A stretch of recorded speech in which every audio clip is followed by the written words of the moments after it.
is a lamp unto my feet and a light unto my path.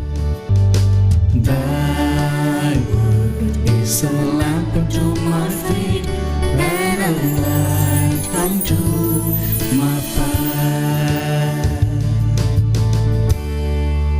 First reading, a reading from the book of Jeremiah, chapter 18, verses 18 to 20. Then the people said, "Let's do something about Jeremiah. There will always be priests to instruct us, wise men to give us counsel, and prophets to proclaim God's message. Let's bring charges against him and stop listening to what he says." So I prayed, "Lord, hear what I am saying and listen to what my enemies are saying about me. Is evil the payment for good? Yet they have dug a pit for me to fall in. Remember how I came to you and spoke on their behalf, so that you would not deal with them in anger." The word of the Lord.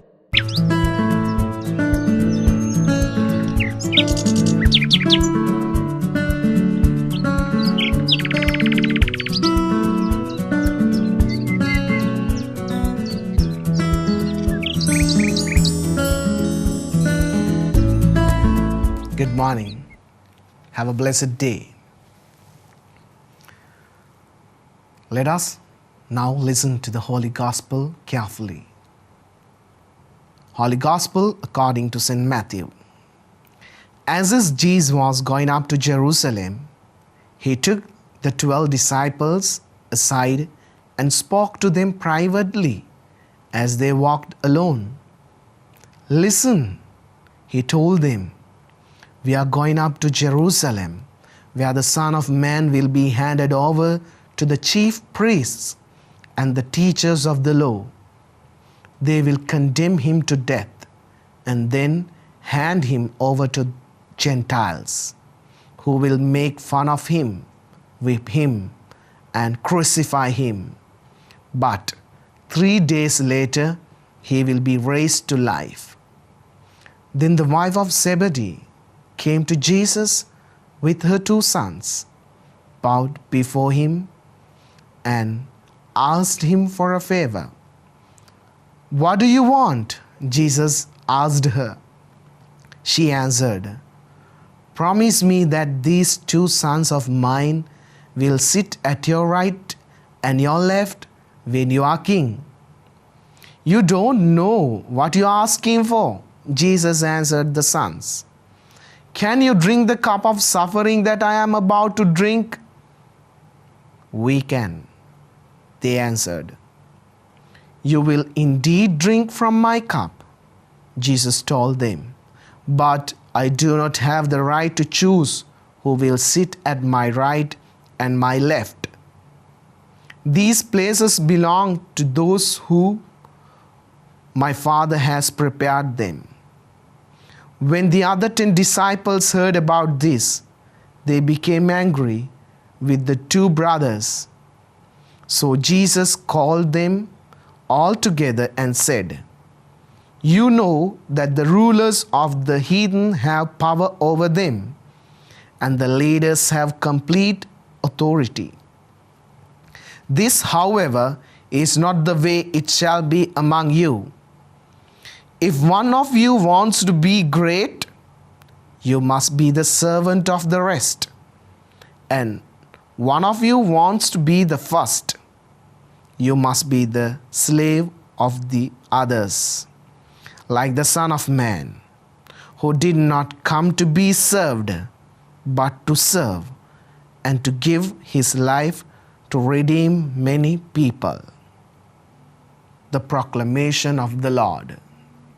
My dear friends in Jesus Christ, in today's gospel we see now Jesus preaches about his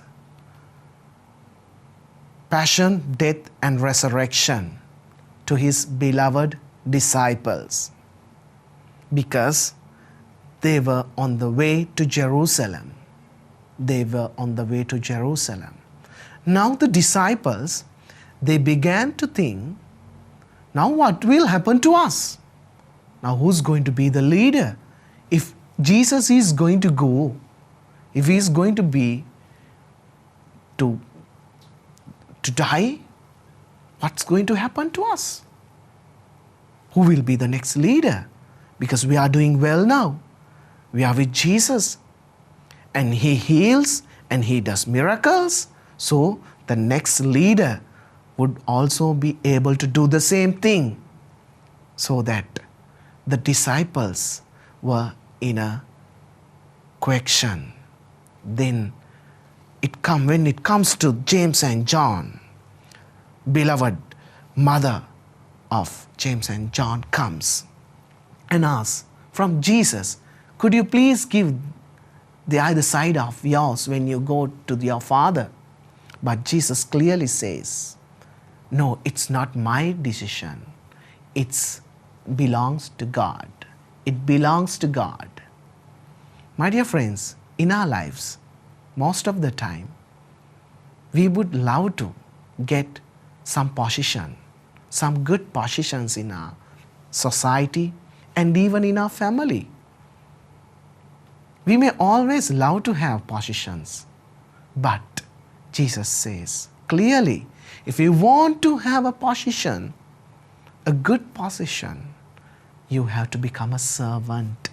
You have to become servant because Jesus, if we are a follower, if you are a follower of Jesus, we have to imitate him.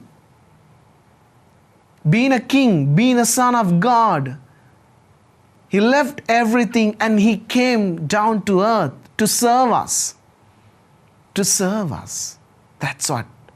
While serving, he manifested himself and he glorified himself and he redeemed and he gave the salvation while become a servant only.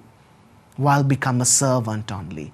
So my dear friends, if you want to glorify yourself, if you want to show off yourself, try to become a servant. Try to become a servant and humble yourselves. Then God will raise you.